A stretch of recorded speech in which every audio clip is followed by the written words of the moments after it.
What's up, Degenerate Nation? Welcome to the Big Bets on Campus podcast. This is the Bowl Betting Preview Part 2.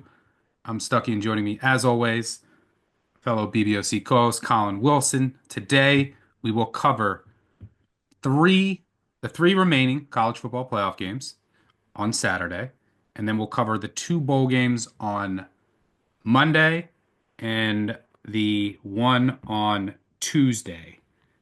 Six in total. Do it hopefully about an hour. If you listen to this prior to Friday and you want to hear our thoughts on the first college football playoff game, make sure you check out part one if you haven't done so already. I'm looking 7.5 all wiped out on Indiana, Yep, Colin. it's moving. Yeah, we're heading to 6.5 real fast. I try to send out a warning tweet to everybody. If you like Stucky's side on Indiana, better go grab it. Same thing for me this morning with the over. Looks like the over is now on the move too. So I said I'd wait. 51 turned into 52.5 at a couple shops. It was time to fire. Yeah, I don't think if it gets to 6.5, I think there would be people on Yeah. Notre Dame. So I think it'll settle at 7. Um, but I still like the Hoosiers. All right, but let's get to the three college football playoff games on Saturday. Let's go in chronological order. We'll start in Happy Valley between SMU and Penn State. Penn State is an 8.5 point favorite here. Total ticked up a bit from open to 54. A lot of dive bars in State College. Worth checking out. Give a shout out to Sower's Harvest Cafe if you want to get a breakfast or lunch and get their pretzels that are there. It's going to be cold, which you would think is advantage Penn State. SMU obviously a team from Texas. This is a game I keep going back and forth on. I've had a bet on every bowl. Well, that's my plan, even if I have to bet like a player prop. I haven't bet anything on this game yet. I think this, where I'm struggling is number one, SMU, they don't really have an efficient rushing attack. Rashard Smith's a very good running back, good out of the backfield, but the offensive line has weaknesses, specifically at center, left tackle. They really just haven't been able to adequately replace the starters from last year. And I think that I don't know if SMU is going to have a ton of success running the ball, but I do think that their back end of their defense, if you can start throwing on them and loosen up the defense, then that's when Smith might have some success running the ball. We saw that with USC, right? USC was able to loosen them up. We saw it with Oregon. Oregon had success moving the ball on Penn State and even Ohio State to some extent. But can Jennings get enough protection? That is, his legs are going to be important here to buy time because I am worried about SMU's offensive line holding up. And then the SMU defense, I do believe in their run defense, which is important against Penn State because I mean their schedule's soft, and we saw Clemson score a bunch of points on them. But they have like, I mean, these are Power Four guys that most of them are like used to be at Miami. Got good safeties too, who can come down and defend against the run as well. Where you have to attack SMU is their corners. Will Ken Aller and more specifically, can these receivers win those matchups? Because that's Penn State's weakness on offense is, and you got to throw in the fact that they have an injury at right tackle, which has weakened their offensive line. So can Penn State's receivers on the outside take advantage of SMU's vulnerable area on their defense? My numbers say Penn State, but I've been lower on SMU than the market all year. Haven't quite gotten to a bet here, so curious to see what you're seeing and thinking.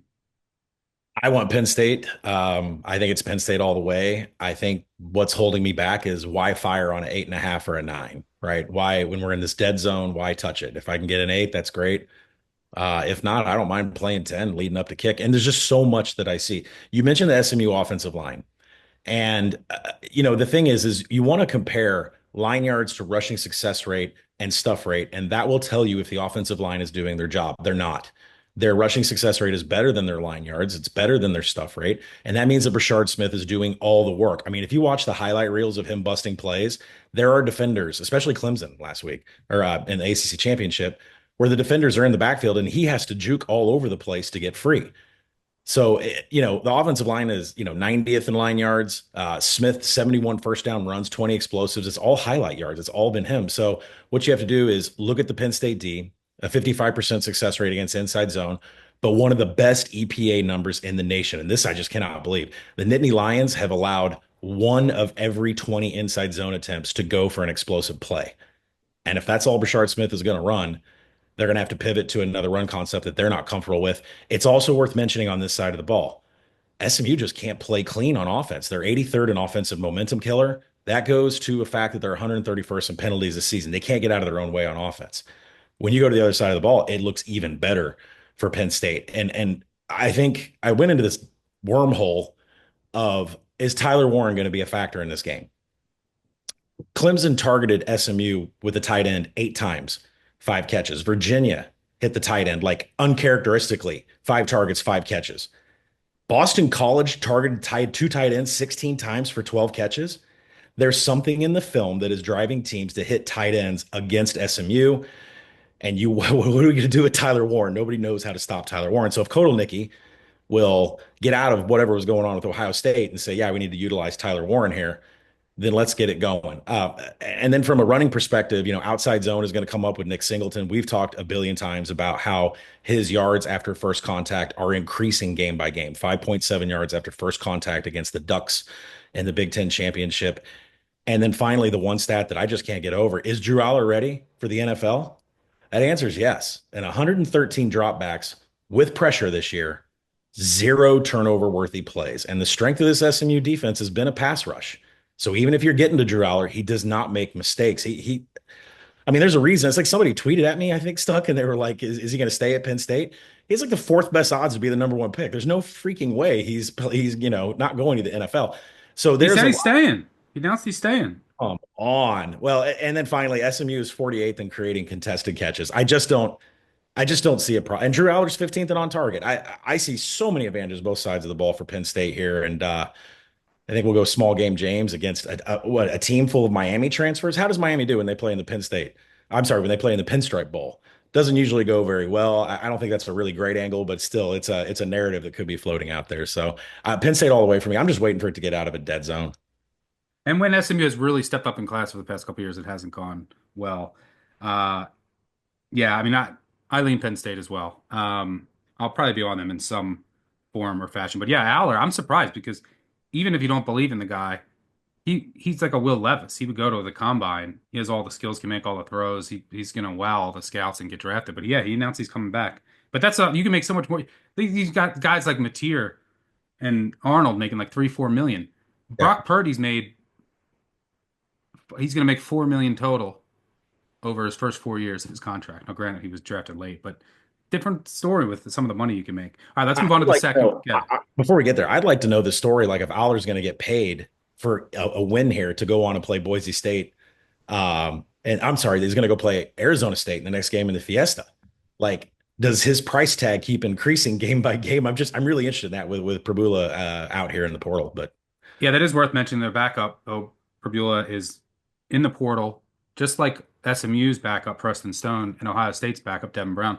But those two will stay with their team. Prabula will not. And they do use him. So they use him in short yardage packages and other things. So I'm sure he just didn't want to risk injury and trying to go get his own bag somewhere else. All right, let's move on to the second game, 4 Eastern on TNT. It's a great day of football. You got Ravens Steelers mixed in and Chiefs Texans with 3 college football playoff games. Great day of football. Clemson at Texas. Texas sitting, let's see where this line is at currently. 12-point favorites, total 51 and a half. You're down in Austin. You want to go drink, just go to West 6. But Uchi Sushi. If you want some sushi, go to Uchi. Uh, so I like my numbers really like Texas here. I think Texas blows them out. I shouldn't say blows them out, but I think well, I guess they'll be a blowout, won by 2 touchdowns or more. I mean, Clemson, if you look this year, there's just the talent discrepancy between these two teams is massive. And part of that is Clemson doesn't hit the portal. But if you look when Clemson ever stepped up in class this year, it didn't really go well, and they had a pretty soft schedule. I know that they beat SMU, but they were outplayed in that game, I think, even though they did have a big lead. They lost to Louisville at home, and they got blown out by Georgia after a close first half. I don't think they're going to be able to run the ball here. And Phil Moffitt's dealing with some injuries. And Texas's D is kind of like built to stop their offense. And I think Texas is going to be able to get the run game going. And that's going to set up all the easy RPO passes, all the screens that Sark will have. The biggest difference in this game for me when you're watching it is going to be the offensive lines. The Texas offensive line, which should get Banks back at left tackle, is probably arguably the best offensive lineman in all of college football. Their offensive line is dominant. The Clemson offensive line has issues. So I think that's going to enable Texas to get the run game going more easily. Excuse me. It's going to allow Texas to get their run game going more easily than Clemson. And it's going to mean that they have easier third downs. They're not going to be under, Ewers isn't going to be under pressure as much. And maybe Ewers looks a little healthier now, dealing with that ankle injury. He's had a couple weeks off. And will you see arch packages here? That's very interesting because Texas's path is so easy.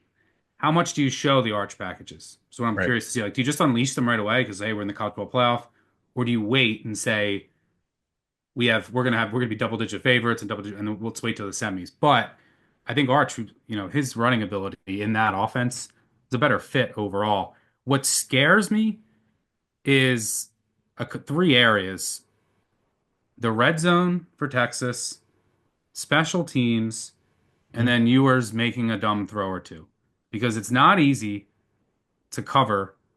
You basically need them to win by 14 or more. It's not easy to do that if you're settling for field goals. You give the ball away once or twice on a dumb throw, and then you have botched special teams plays. It's Mhm. not easy to do. Dabo will play which is scary, and I respect it. He'll play as no one's given us a chance card. He's been good as an underdog, but the talent differential in this game, I think, is just too much. This Clemson team, look, I'm happy they got here for my futures, but they needed Miami to lose to Syracuse to get here, and I just think they're going to be overmatched. Yeah. Just as long as Texas can score touchdowns in the red zone, not mess up on special teams, and then just Ewers doesn't make a boneheaded throw, I think this is Texas by 14 plus. Got that board around? Yep. Let's have a conversation here. My number's 14 and a half. I wanted Texas pretty bad. It opened up, what, 11? And I believe I was tweeting out like, that's going to move. Then I deep dived this game and I started seeing things where Clemson can potentially expose Texas. Let's start on the offensive side of the ball. The rushing They've gone head attacks, to head. I think we're going to have to discuss number here, right? Because I mean, there's a 12 and a half out there at one of the sharper books in the world. I think the amount of public steam and parlay cards on these three games for favorites is going to get me the 13 that I want on this game. But we'll get there here in a minute. The rushing attack for Clemson was horrific in the ACC championship. I'm not even going to go over the numbers. They were bad. Moffa and Klubnik completely neutralized. What saved the day was the passing. And freshman Bryant Wesco finally busted out. I mean, this is a guy that was up there in the recruiting class with Ryan Williams, Jeremiah Smith. He busts out. He has 8 catches on 11 targets, 2 TDs. Jake Brenningstool was just crazy good in money downs and 4 catches on 8 targets, 2 TDs. So Clemson, I think, is going Wesco, I to. do agree, is arguably the key to this game because I don't think they're going to have much success running it. Klubnik just has to play. He's been playing well this year. Yes. He's got to have the game of his life. He's got to Yep. use his legs when warranted, and these receivers got to make plays downfield. He throws a great deep ball. They got to hit some explosives, and Wesco needs to be a big part of that. Klubnik's numbers have very much improved from a pressured pocket turnover worthy play perspective. 12 to 5 big time throw turnover worthy play. He really has turned down the mistakes. Texas is 57th in creating contested catches, and I gotta believe Klubnik's going right after Andrew Makuba right out of the gate. Texas is 83rd if you count total PBUs. Is just to me, there's an avenue for Brenningstool and Antonio Williams in the slot, slants over the middle to go right at the middle of that secondary. That's what the formula was against SMU, and it worked great. And frankly, that opens up the running lanes later on. It's kind of a reverse. So most teams want to establish the run and then throw later. Clemson's kind of doing the reverse, and they had a lot of success with it because they're terrible at running the ball right now. And SMU has a good rush D, but not like this. I mean, Texas's numbers are elite almost everywhere except for the fact they have issues in the red zone on the other side of the ball. So I don't have a lot of confidence that Clemson's just going to come out with their hair on fire and score points, but there are avenues in certain parts of this Texas defense where I think Klubnik is going to have some success. The other side of the ball is where I have real problems. So Ewers has 17 turnover-worthy plays this season, but 12 of them came against Georgia and Texas A&M. So if you kind of throw that out, he's been pretty good. Clemson's 36th overall in coverage grading, 23rd in creating contested catches. So there's not going to be a clean window there. But I think it's important to note that Clemson runs a lot of cover one and a lot of cover three. And Ewers just hasn't made a lot of mistakes against cover three, but man, a single high safety has really jacked his negative play rate up to 12%. And if Clemson's out there showing that, it could be problems. Now, the best option on the ground, Quintravian Weisner, Jaden Blue, they're going to run outside zone. So when you look at Clemson against outside zone, they've been highly successful against that. It drops to about 48% against power concepts. Longhorns' offensive line is only 79th in line yards. So I think there will be a little bit of resistance on the run.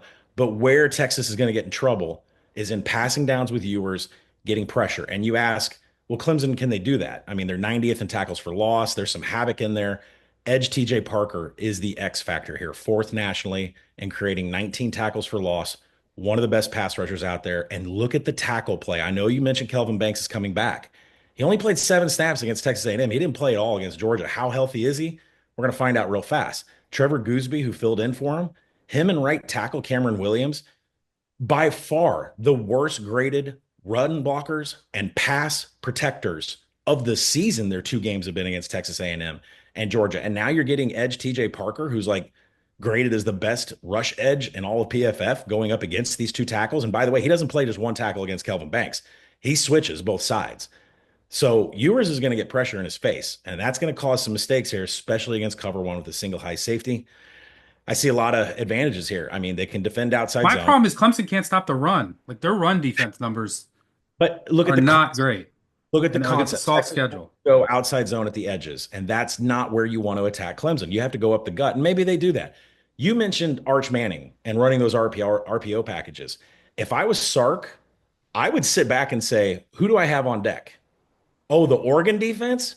I'm not showing a damn RPO Arch Manning play at all because that will destroy Oregon on the ground, especially if there's none of it on tape. So I agree. I think Sark may throw this in third gear. They get up 21, 24, whatever. They may throw it in third gear, or this Clemson defense and TJ Parker puts a lot of havoc on Ewers and hangs around the entire game. So I'm taking Clemson in this game. No reason for me to fire on 12, 12 and a half. You said you like 14, and I mean, I agree with it Thir from a grade perspective. 13, I will go head to Yeah, head. let's go on the board at 13 because it's going to get there, and I'm going to take it. I'm going to take one shot on it, and I'll probably take another shot on 14. But for you and me, straight up on the board, let's go 13. Hook 'em, baby. All right. Just please don't Oh, kick by the me. way, Dabo got like some FCS kid out of the portal. Did you see that? I saw that. Maybe he's First changing his ever. ways. All right, let's move to the final college football playoff game on Saturday. Saturday night, 8 Eastern on ABC. Ohio State and Tennessee in Columbus.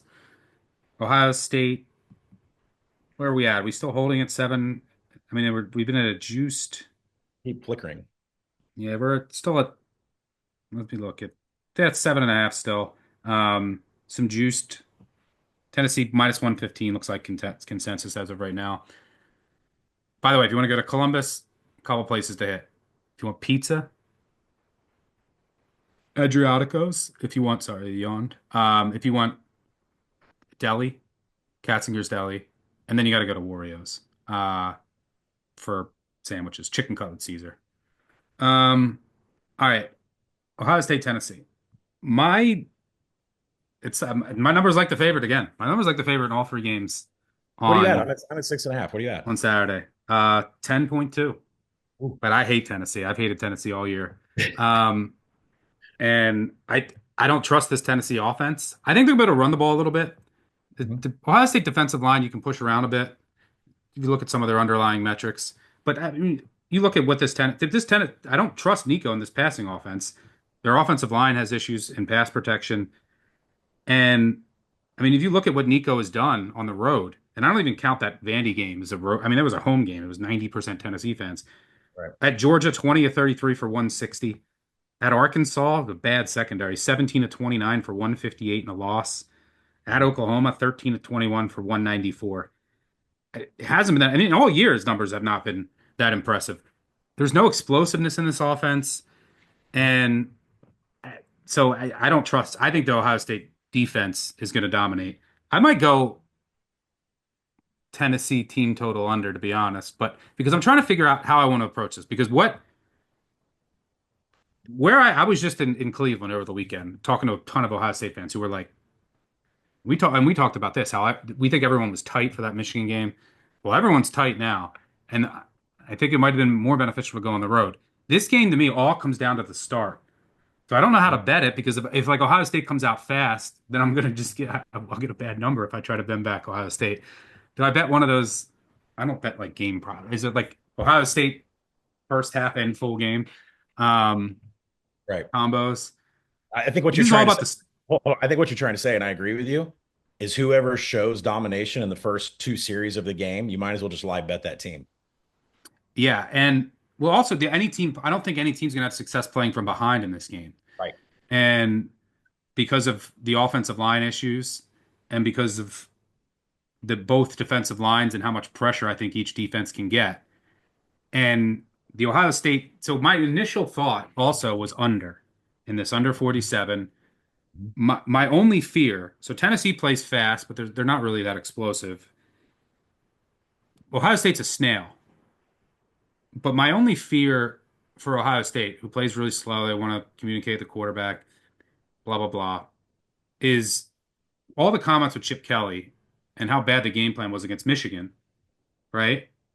You were going up against an elite defensive line. All you try to do is run into walls. Right. When did you have success in the offense that game?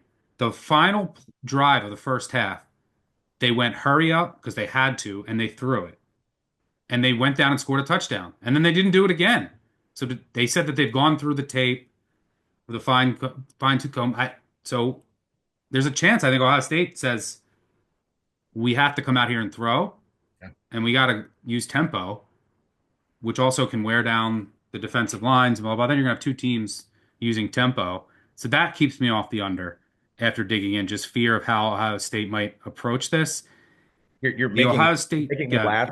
You're making me laugh because you just saw DTR in person. It was the same thing at UCLA. Like, run, run, run, run, run. Well, look, can DTR get a pass out there to one of these tight ends? Like Chip Kelly refused to get away from it sometimes. Stubborn. yep. But I think after that being the last game and at home, I think you have to come out with a completely different game plan because this is a similar type of defense. Great defensive line. You can attack their secondary. Now, the question on the other side of the ball, the question is, can the Ohio State offensive line protect Will Howard? Because he is very shaky under pressure. One big time throw, six turnover worthy plays. His completion percentage drops from 78 to 52 from when kept clean to when under pressure. There's potential offensive line changes coming.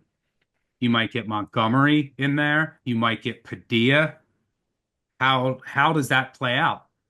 They've had some time to work on it, but maybe it can help. But there's just a lot of variance there.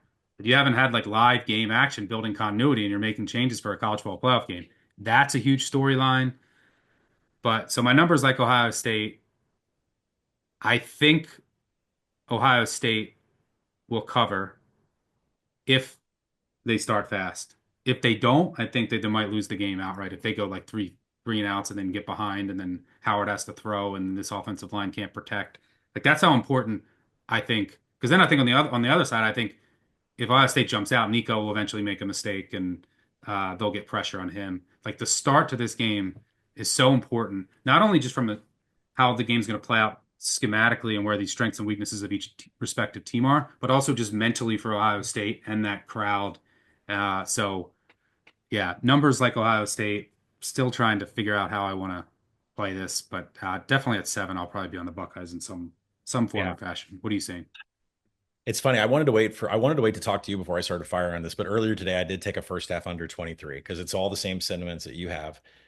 And now that I'm thinking about it with our over at the Action app, our Parlay Express account, why not put a wager on like first team scores, leads first quarter, second quarter, third quarter, fourth quarter? I mean, I don't know what that would pay.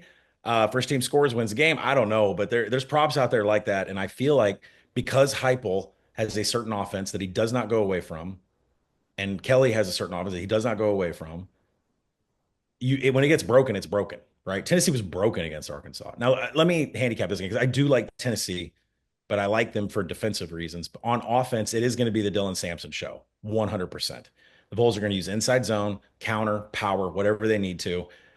Each of them have a very strong success rate. Power creates an explosive one of every four attempts. So watch Dylan Sampson against that defensive line of Ohio State that can be chewed up. They're what, outside the top 50 in line yards? They're kind of mid success rate, FBS wise, defending all those concepts, but power is really where they get gashed. And Buckeyes are 53rd in broken tackles. I think that's important because if Sampson gets to the second level, look out because some of these guys in the back end of this Ohio State defense, they've kind of missed out on some tackles. The Vols offensive line is ninth in line yards. That should be able to push around, get Sampson what he needs so he can get about 4 yards after first contact. The one thing that's going to get Tennessee to win this game is staying in standard downs. If they get into passing downs, they're done. Nico Yeah. Iamaleava this season, 2.9 seconds till release. Like 2.5 is the average in college football. What are we doing? Are we making a sandwich? Like way too slow. That is a huge factor with an offensive line that's 74th in pass blocking. Ohio State's going to be all over that. If Tennessee can stay in standard They're going to downs, be sending pressure. Yeah, especially on yeah. passing downs. So that's the handicap on the Tennessee side. And you think they're going to have success, and then they're going to get down in the red zone area, and we'll see what they can do. Because on the other side of the ball, the offensive line issues for Ohio State, a real problem. I mean, you mentioned a lot of the things. There's been a lot of shuffling. There's been a lot of moving around. Tennessee's advantage here is absolutely insane when you dive into the numbers, especially at the edge positions. Everybody knows what James Pierce has been able to do. He is ranked number one in PFF in pass rush productivity. Nobody creates pressure like James Pierce. But then when you go and look at the rush, their other edge, Joshua Josephs, dominates offensive tackles, graded number one at the edge position in PFF at run defense. So which one are you going to run? Have to run at Pierce, right? And you're going to have to go away from Pierce and passing. I mean, it's insane what this Tennessee defensive line is. And we talked about this on a couple of pods. Tennessee secondary was wiped. First string, second string in the offseason, and they are top 40. Tim Banks has them top 40. If Will Howard has to pass with pressure, one big time throw, six turnover worthy plays, and 88 pressure dropbacks this season, Tennessee does not allow you to catch the ball, 24th in creating contested catches. To me, the game screams defenses dominating here. I don't expect explosive plays from Tennessee. I don't expect them from Ohio State. Both defenses are top 25 in creating contested catches. Ohio State's outside zone is just going to go right into the defensive edges of Tennessee. That's not going to work either. So if you had to make a bet, or you're in a pool. I mean, the under's trickling down. I like that. The worry is what Stuck said. If Chip Kelly says, well, we're just going to have to throw with Will Howard. I like Tennessee at 7.5. I make it 6.5. I like it lower, but it's really a defensive play. So I agree with you. Do we just take both team totals under? Do we take full game under? To me, from a live betting perspective, everybody, I think the team that scores first and shows domination the first two series, they're absolutely going to win the game and win every quarter. Yeah, I mean, I still think the Tennessee secondary can be got if you protect. I mean, because if you look, who did the Tennessee defense play this year? The passing attacks they played: NC State, Chattanooga, Kent State, Oklahoma, who had no receivers, no offensive line. Arkansas, Florida, should have lost to Florida, lost to Arkansas, Alabama. But you do agree that Will Howard's going to see pressure. Yeah, no, but I'm just saying if they can find a way to protect, Right. this secondary is vulnerable. It's going to be Tennessee's downfall eventually. Well, I don't know if Ohio State will be the team that can take advantage because I don't know if they can protect, and I don't know if Howard can do it under pressure. But then they lost to Georgia. They played Mississippi State, UTEP, and Vandy. Like they haven't really faced any. They had a very soft SEC schedule. But all right, you it's 7. You don't want to go head to head. You need 7.5. Come on, I gave you 13 But I know with it's going to go Texas. 13. Yeah, sure. I Let's gave go. you Texas with 13. I gave you Yeah. 13 with Texas. Come on, 7. Yeah. You Sure. put a Sure. push. All right, Sure. I'll take Ohio State. All right, let's move on to our two bowl games on Monday. Then we'll get to Tuesday. Let's start with the Myrtle Beach Bowl between Coastal Carolina and UTSA. Meet. This game is at 11 a.m. Eastern on Monday. Is that right? Man, we got an early one. Yeah, it is. In Conway, South Carolina on ESPN. UTSA is out to a 10-point favorite. Wow. Hopefully you listened to the podcast and got an earlier number that we said we liked. I would bet it up to 10, no further. And that's just because of who's out for Coastal. By the way, if you go to Conway, I've never been to Conway. A follower said go to Crooked Oak Tavern. or I think it's like a half hour from Myrtle Beach. You can just go to Myrtle Beach and play a shit ton of mini golf. It's the mini golf capital of the world. They just have mini golf, It's great mini also golf Harvard. It's courses. also one of the best PGA events of the year. So Yep. yeah, go golf. Oh, by the way, I bet a future. My friend's a big golf bettor. I Victor put him. Hovland, No, I bet a Masters future on uh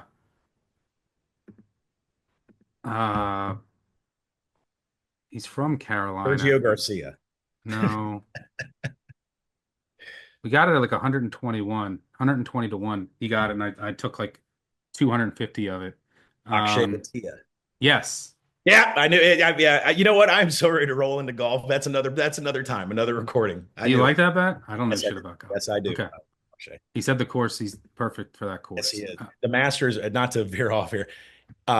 If you are good at the Masters, you are always good at the Masters. If you're bad at the Masters, you're always bad at the Masters. Um, so UTSA 10-point favorite here. And let's go. Let's go through who's out for. Well, first we'll start with UTSA because that's easier. Yeah. In the portal are starting the end triplet. One of their backs, Barnes, one of their depth receivers, Wilson. Joseph Evans, he declared for the NFL draft, their defensive lineman. I assume he's going to be out.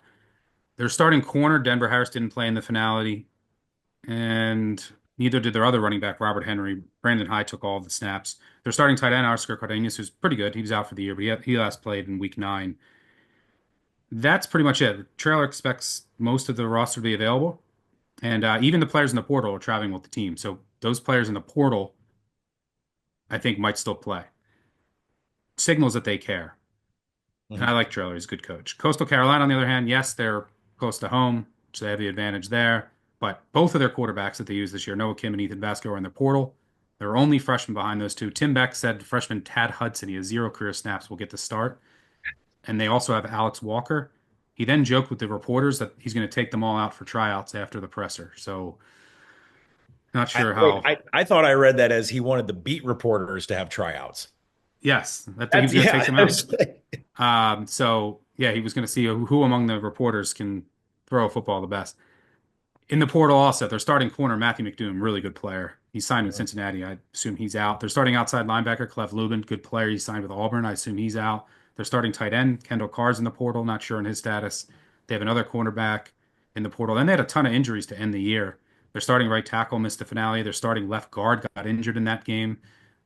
Their wide receiver, Cam Wright, and both starting linebackers missed the finale. Actually, they missed the final 2 games. And their starting safety was also hurt in the finale, AJ Williams. This team is a mess. It's a shell of itself. I think UTSA, as long as they care, they're going to roll here, and I think that they do. Coastal wants to run to set up pass explosives, but you can't run on UTSA, and UTSA does give up pass explosives. But who's the quarterback here? A freshman. Do I trust them to do that here? No. Their pass D is Coastal's pass D is better than their run D, but they're missing a couple guys in the secondary, including their best corner. That UTSA offense, it started rolling at the end of the year. I really liked what I saw. I think that they'll be able to. This Coastal defense is bad against pass, run. It's not great against either. So I think Coastal's really overmatched here. As long as UTSA cares, I think they'll win by double digits. Would not go above 10. That's smaller bet now that the line has gone up. But I like meat. What do you say? Yeah, I mean, we're both down on UTSA already. And I think what we need to do as a service for this podcast is direct people on what to do with this number, which I don't think is going to stop going. So, do you want to play it live and see if maybe Coastal gets a field goal and maybe you get a better number? You can try. I think the better thing to do is to give advice. I think one of the things that you and I have had such a hard time with this year is that backup quarterbacks will come in, throw a wrinkle into the game and do something different. And then our bets are like, we handicapped this game perfect. Now there's a new quarterback. The defense wasn't ready. Boom, our tickets are burned. So I think what we need to do is talk about the two quarterbacks because I decided to handicap this game by saying if somebody thinks that they want to get involved with Coastal Live, let's give them some advice. All right, so if UTSA is not going to allow you to run and create explosives, then if Alex Walker is going to be the quarterback for Coastal, that's where UTSA should thrive because it's just a complete mystery trying to find this kid, like, in recruiting rankings, anything. But I did find his high school stats 2,400 passing yards, 400 rushing yards on the ground. He is mobile, he can move. If it's Tad Hudson, there could be a little bit more success for Coastal. 4-star broad shoulders, thick. He's been labeled as a classic pocket passer by 24/7 recruiting analysts. So there could be a little bit more success with Tad Hudson. Who knows if he's accurate? Who knows if he can be in a pressured pocket? But he is the one that passes, where Alex Walker is definitely the one that runs. UTSA is going to run all day. Absolutely run all day. I mean, Kavorian Barnes, I don't know if he got tired or if he just got injured or what was going on down the stretch, but Robert Henry took over and just went crazy with the ball. So, I don't Yeah, he was expect, hurt. yeah. So I just, Coastal lost a lot in the secondary. And when we talk about that, generally you would think you could pass on them all day. But you know what else that affects? That affects second level tackling against a UTSA rush offense that's going to hit you 10 yards down the field. So, I mean, if you're saying you're stopping at 10, I guess yeah, the advice is stop at 10. Maybe a Coastal team total under. I don't know. This is ugly, heavily weighted on the Roadrunner side. You can also use UTSA as a money line piece with Yeah. one of the favorites in the college football playoff you like on Saturday. I don't Yep. mind that either. If you like don't want to lay it, you're leaning that way and you want some action. All right, let's move on to Monday, 2:30 Eastern, the famous Idaho Potato Bowl between Fresno and Northern Illinois. A lot of news here. Northern Illinois is around a 3-point favorite, total sitting around 40. So the guys in the portal in this game are all out on both sides. None of them are on the depth chart. So what does that mean? That means that let me pull up my tracker. So Fresno, starting quarterback out, Mikey Keene. Both of their starting wide receivers, Jalen Moss, Raylan Sharp, they're out. Their two starting cornerbacks, Hamilton and Neal, are out, as is Cam Lockridge, who declared for the NFL draft. He was hurt at the end of the year. Both of their starting defensive tackles, Lightfoot and Holmes, and their starting linebacker, Phoenix Jackson. They're all out. That's huge. So Those names you just mentioned are really huge against the NIU rush offense. yes, the biggest. I mean, look, it looks like they're still gonna have Mac Delana, who's declared for the NFL draft. He's like their slot guy. He will help a little bit, but he also could sit out. They're starting a left guard who missed the finality. He is on the depth chart.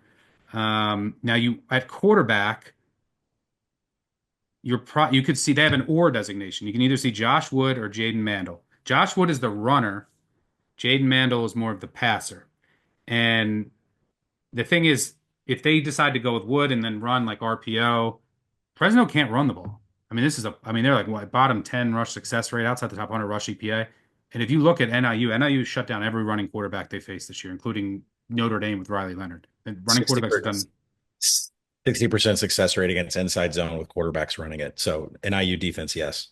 yeah, they've done about nothing. Now, if they want to throw it, you can't throw in NIU. NIU's pass team's been very good all year, and Fresno's down. Two of their starting wide receivers have 4 total catches on the year for this game. That's how bad it is. And then on the other side, Northern Illinois is going to be without their starting quarterback, Ethan Hampton. Their starting safety, Santana Banner, who's good. Their starting wide receiver, Trayvon Rudolph, he's really good. They get him the ball, hand it off to him, throw it to him. He's a return man. They're starting D tackle, Skylar Gill Howard. They're starting DN, Jelani Williams. They're all out. Not as bad as it is for Fresno. Josh Holst will get the start and then two guys who accepted invites who are going to the NFL, Devontae O'Malley and JJ Lippy, their left guard and D tackle. They are on the depth chart, so I think they're going to play. Josh Holst is going to get the start under center. He did play this year when Hampton got hurt. They might use some Jalen Macon too. Holst stinks, and he has no one to really throw to, and there's no Rudolph. But NIU is just going to come out here and run the ball. Like they're just going to run it. They're just going to run dive all game. And Fresno's not a great run D, and they're without both their D tackles. They're starting a true freshman defensive tackle. So I think NIU is going to be able to move the ball on the ground. And I think they're well suited to stop Fresno, whether they try to throw it with a backup quarterback and a bunch of your receivers out, or try to run it. They can't really run it, and they'll be trying to run it with a quarterback, which can be successful in these bowl games as a surprise. But NIU's done a great job against any running quarterback they've faced all year. So, yeah, I mean, there might be some variance with some NIU fourth downs, which you get in these games, but I lean NIU, and man, it's low for a bowl. I like the under. Yeah. I can't. This game has like 17-10 written all over without flukes. You might get like you just might get a bunch of fourth downs and trick plays, whatever that could work for you or against you. And it's low for a bowl, but I can't see Fresno moving the ball, and I don't think NIU is going to have a ton of success hitting explosives. They're not going to throw it. They're going to be running it. The clock's going to be going, and I think they're going to be able to churn the clock and move efficiently at times, and that's going to be the difference in the game. But this is under an NIU for me. You know, before I hop into a couple things that you said, because I completely agree with you. I wonder if the first half under is best in these situations because you go back to James Madison, right? A lot of moving pieces on an offensive side, and they're trying to figure out Chesney's system. And finally, halftime adjustments are made, and then there's some continuity going on with the offense. So I may pivot to a first half under, but I agree under is the play all the way here. Northern Illinois runs a lot of outside zone, no matter who's healthy or who's opting out or who's there. It's going to be 60% or more rushing attempts using outside zone. And Fresno is missing a number of players that would have helped defend that. Fresno's defense was best this season against the pass and limiting explosives, but you're not going to get that here out of Northern Illinois. 82 pass attempts from Josh Holst, one big time throw, four turnover worthy plays has not been pretty. I think it's interesting that Wood does have some designed rushing experience, not just scrambles. He's got some rushing yards in him, so we'll see what they run on the ground. But all of that points to the under by far. I think the one thing that's keeping me away from saying, yeah, we should bet in NIU, they're terrible in scoring position, 107th in offensive Yeah, I also finish. don't like. I don't want to bet them to win by margin. Like Yeah, and if they get behind like 3-0, 7-0, I think they're a good live bet. neither team is inside the top 50 in rush or pass EPA, and also Fresno's 86 in offensive finishing drive. So just I know it's a gross number. I know it's low, but under. Under. Okay. Yeah, we got our first two unders on the bowls yesterday. Yep. Um, let's move to Tuesday. Oh, by the way, I've never been to Boise. Follower, I reached out to BJ, or friend of the show. He didn't answer me. Too busy tweeting about Fresno flying the New England Patriots team plane to Boise for the bowl game. But a friend of mine said check out Double Tap, like bar food place. Have you been to Boise? Yeah, but I went to raft with my boys, a class four river. So I did not Oh have yeah, time. that's right. Not in a pub with 12-year-olds. So wish I could have been at the time. All right, let's move to Tuesday, the final bowl we'll cover on this episode. It's the Hawaii Bowl. This will be 8 Eastern on Christmas Eve. Nice little Christmas Eve tradition between South Florida and San Jose State. San Jose State 3.5 point favorite, total 60.5. If you want to go to Honolulu, couple places. Daytime bar, go to Lulu's. Um, Duke's, it's a chain, but the view is awesome. Get the Michelada, uh, rum.